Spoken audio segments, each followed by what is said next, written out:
성물경제 소비자TV의 이성구입니다.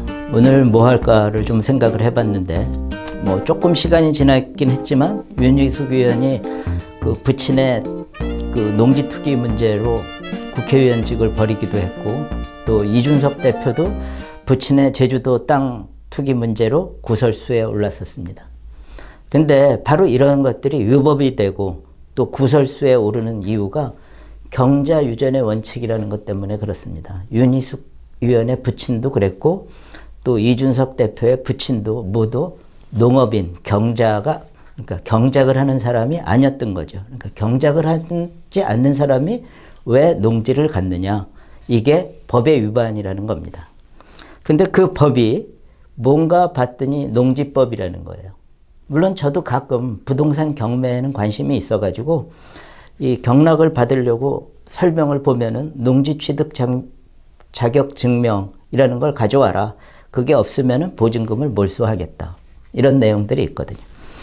근데 농지법은 6장 63개조의 조문으로 1996년에 제정된 법률입니다. 그러니까 한 20여 년 전인 거죠. 사실 이 경자유전 원칙은 굉장히 오래된 얘기인데 그거에 비해서는 얼마 안 됐다 이런 생각이 들었는데, 보니까 이 법이라는 거가 1949년에 제정됐던 농지개혁법, 그리고 1973년에 농지의 보전 및 이용에 관한 법률, 그리고 1987년에 농지 임대차 관리법, 이런 것들을 통합한 거더라고요. 그러다 보니까 영역은 거의 70년 가까이 된 법률인 거죠. 재미있는 거는 50년의 농지개혁법에 따라서 사실 농지는 소작이나 임대차 할 수가 없었는데 어떻게 1987년에 농지 임대차 관리법이 생겼나 하고 봤더니, 말하자면 이 농지개혁법 이후에도 농민들 간에는 땅을 사고 팔 수 있었겠죠. 그러니까 어떤 농민은 자기가 실제로 경작하는 면적보다 많이 가질 수도 있고, 또 나이가 들어가다 보니까 실제 경작하기가 어려워가지고 농민이지만 다른 농민한테 소작을 줄 수도 있었다고 생각이 됩니다. 그리고 또 하나는 농지개혁법으로 땅을 받은 사람들이 돌아가시면서 그 자손들한테 상속하거나 혹은 또 농지를 담보로 돈을 빌렸다가 경매가 되면 농민 아닌 사람들이 과거에는 받는 일도 있었다고 합니다.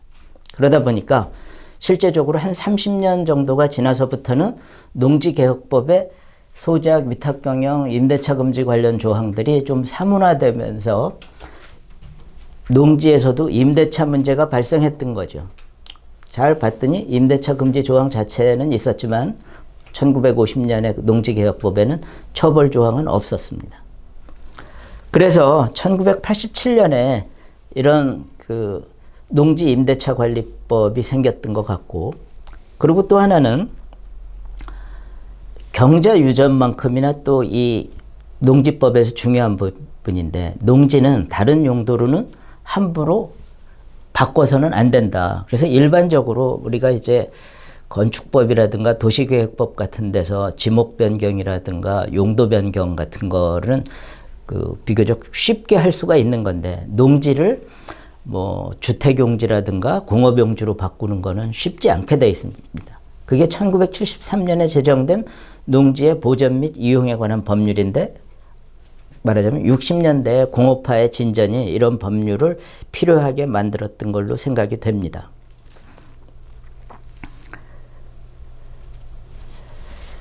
재미있는 거는 경자유전의 원칙이라는 것들이 강화되어 왔다는 거예요. 법률상으로는.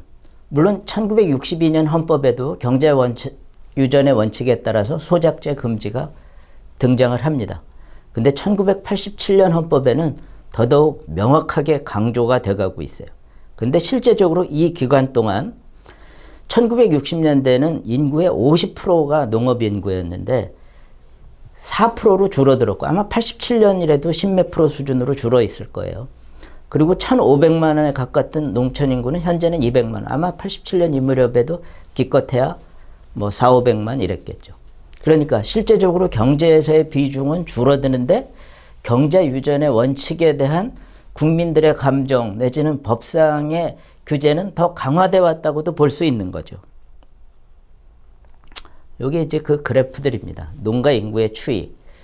1,500만 정도 1960년대, 80년, 그러니까 80년대 후반에 가면 한 600만 정도로 줄고 지금은 한 200만, 2020년 통계가 안 나왔는데 200만 정도가 되겠습니다. 이거는 이제 그룹에 따라서 경지 면적이 그렇게 됐다는 얘기인데요. 사실 이렇게 되면은 이 경제 유전의 원칙이라는 게 대단히 지켜지기 어려운 원칙이라는 걸 알 수 있습니다. 왜 그러냐면은 1,000만 명 가까이가 이촌했다는 얘기 아닙니까? 농촌 인구가 1,400만에서 200만으로 줄었다는 거는. 그럼 이촌하는 사람들이 땅을 가지고 있었을 텐데 그 땅을 이웃에 팔지 않으면은 전부 경제 유전의 원칙을 위반하게 되는 거죠. 그렇기 때문에 현재 이미 전체 농지의 50% 이상이 사실은 임대되고 있다고 합니다. 그러니까 헌법에 명시된 원칙이라는 것들도 원칙도 실제적으로는 사문화되고 있는 거죠. 아마 그렇기 때문에 윤석열 후보가 우리 사회에서 경제 유전의 원칙에 너무 집착하는 거가 문제라고 비판을 한 거는 이해가 갑니다. 다만 윤석열 후보는 누굽니까? 늘 법을 강조하고 법 위반하는 사람 처벌해야 된다고 하는 사람인데 헌법상의 원칙 자체를 부정하는 듯한 발언을 한 거에 대해서는 좀 의아합니다. 그렇지만 윤 후보가 어떤 생각을 갖고 있든 간에 저는 그 발언의 취지에는 적극 공감하는 바입니다. 이 경제 유전의 원칙이 경제의 중요한 화두로 등장한 시대는 2차 대전 직후인 1940년대입니다. 왜 그러냐면 이때까지는 어떤 나라들도 극히 일부의 산업화된 선진국가를 제외한다면은 농업이 주요 산업의 기반이었고 빈부격차를 낳는 중요한 원인이 농지 소유의 불평등이었던 거죠. 근데 재미있는 거는 승전국들은 이런 농지개혁을 거의 하지 않았다는 거예요. 주로 패전국들한테 강요를 했죠. 그 이유는 패전국들이 전쟁을 일으킨 원인이 이런 부자들, 권력을 가진 사람들의 어떤 탐욕 때문에 그랬다. 그러니까 이 권력을 가진 기득권층을 와해하면은 전쟁 같은 거를 다시 일으킬 수 없는 나라가 될 거다라는 의도가 있었던 거죠.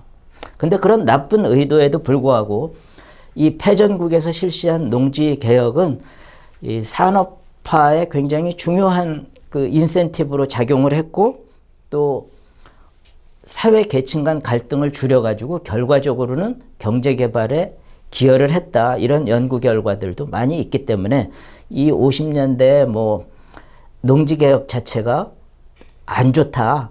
승전국이 강요한 거니까 나쁘다. 이렇게까지 얘기하기는 어려운 것 같습니다.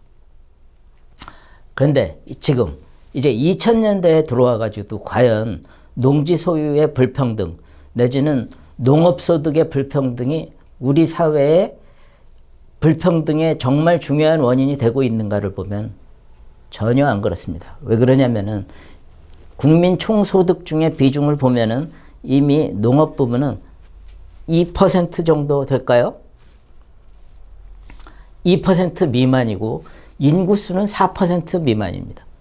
그러니까 전체 인구의 4%, 전체 소득의 2%를 평등하게 만들겠다고 엄청 센 칼을 휘두른다는 것 자체가 말이 안 되는 거죠. 만약 이걸 가지고 농지에서의 소유의 불평등 내지는 농업소득의 불평등이 우리의 이 소득 분배를 불평등하게 한다고 외친다면은 다른 제조업이나 서비스 분야에서도 전부 이재용 돈 내놔라, 뭐 카카오 돈 내놔라 하는 거를 먼저 해야 될 일이겠죠.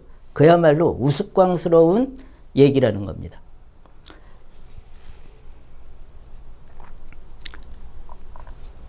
그러다 보니까 물론 이 경제 유전의 원칙을 주장하는 사람들도 자기들의 주장이 너무 말이 안 되다 보니까 경제의 원칙을 농지, 농용의 원칙으로 변경하자고도 합니다. 그러면 농업은 국가 안보의 기초라든가 뭐 신토부리 이렇게 내세우면서 그런 주장을 하는 거죠. 근데 그 주장은 맞은 걸까요? 저는 그 주장조차도 합리적인 이유를 찾기 어렵습니다. 만일 농지를 농지보다 더 좋은 용도로 예를 들어서 거기가 도시화가 돼가지고 그 주변이 주택을 더 줘야지 많은 사람들한테 행복하게 할 수 있다면은 그걸 주택을 줘야 되는 거고 만일 그 주변에 공장을 세우거나 산업용지로 써야지 더 좋을 곳이라면은 당연히 산업용지로 써야 되는 거지, 농지는 중요하다, 신토불이다 그러면서 그걸 끝까지 농업용지로 하는 게 정말로 그렇게 중요한 것인지 이해하기 어렵습니다. 그리고 또 하나는 이런 주장을 합니다. 경자유전을 하면서. 왜 그러냐면 농업이라는 거는 땅을 아주 중요한 생산 요소로 하고 있는데, 직접 경작을 하지 않는 사람이 땅을 소유하게 되면은 땅에 대한 투자를 게을리해 가지고 이 농업의 생산성이 떨어지게 된다라는 주장을 하기도 합니다. 근데 그 부분은 그렇게 고민할 필요가 없습니다. 왜 그러냐면은 정말로 영농할 생각을 가지고 있지 않은 사람들이 농지를 소유하다가 투자가 게을러서 생산성이 하락된다 그러면 어떻게 되겠어요? 그 땅에서는 많이 수확이 나지 않을 테니까 수익성이 떨어지고 당연히 그런 사람들은 땅을 팔려고 할 겁니다. 그러니까 그렇게 애국적인 마음으로 농민만이 농지를 가져야 된다고 주장하지 않더라도 그 사람들의 주장이 사실이라면은 농민이 아닌 사람들은 농토를 팔려고 노력을 하겠죠. 정부가 구태여 나설 필요도 없습니다.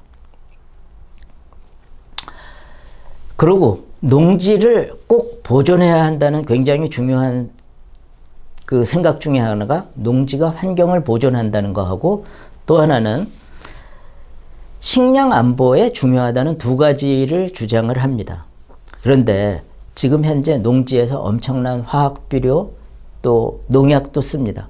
그렇다면은 농지를 오로지 유기농으로만 하자고 주장을 해야 되겠죠.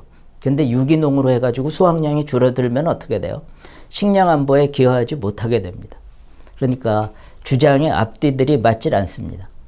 농지가 환경을 보존하는 취지라면은 농지를 전용할 때는 다른 대체 환경 지역이라든가 대체 녹지, 환경에 도움되는 다른 일을 하면은 허용해 준다 하면 될 것이고, 또 식량 안보만 하더라도 농지 자체를 보존하기보다는 식량 비축 계획이라는 다른 대체적인 방법을 찾는 것이 더 효과적일 수 있겠죠. 왜 그러냐면은 갑자기 우리나라에 흉년이 들거나 문제가 있어가지고 식량 문제가 발생했는데 외국이 수출을 금지한다고 한다면은 농지를 갖고 있다고 해결되는 문제가 아니라 식량을 비축해둬야지 해결되는 문제거든요.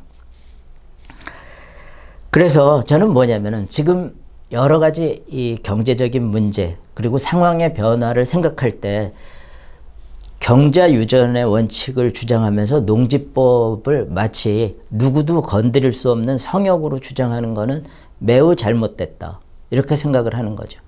근데 그럼에도 불구하고 제가 일부 정치인들을 포함해가지고 농지를 불법으로 매매하고 전용하고 취득하는 것을 옹호할 생각은 전혀 없습니다. 왜 그러냐면은 그런 사람들은 지금까지 정의를 외치면서 경자유전이니 농지 투기를 하면 안 된다는 등 하는 얘기를 아주 위선적으로 외쳐왔거든요. 그렇다면은 본인들의 외친 만큼 처벌도 받는 게 당연하겠죠. 다만 우리 국민 전체적으로 본다면은 이 농지개혁이 시작된 게 북한의 농지개혁 때문에 그렇거든요. 그리고 미국이 그 북한의 어쨌든 공산주의의 확장을 막기 위해서 우리도 같이 대응해야 한다 하는 차원에서 이 경자유전의 원칙을 정해가지고 우리한테 강요했던 건데, 지금 상황이 엄청 바뀐, 그러니까 50% 이상이 농민이었던 시대에서 4%로, 50% 이상이 농업소득이었던 시대에서 불과 2%로 바뀐 경제에서 그 원칙을 계속 고수하면서 우리 경제하고 국익을 훼손하는 일은 그만두는 게 좋겠다 하는 게 제 생각입니다. 경청 감사드립니다. 구독과 좋아요 부탁드립니다. 고맙습니다.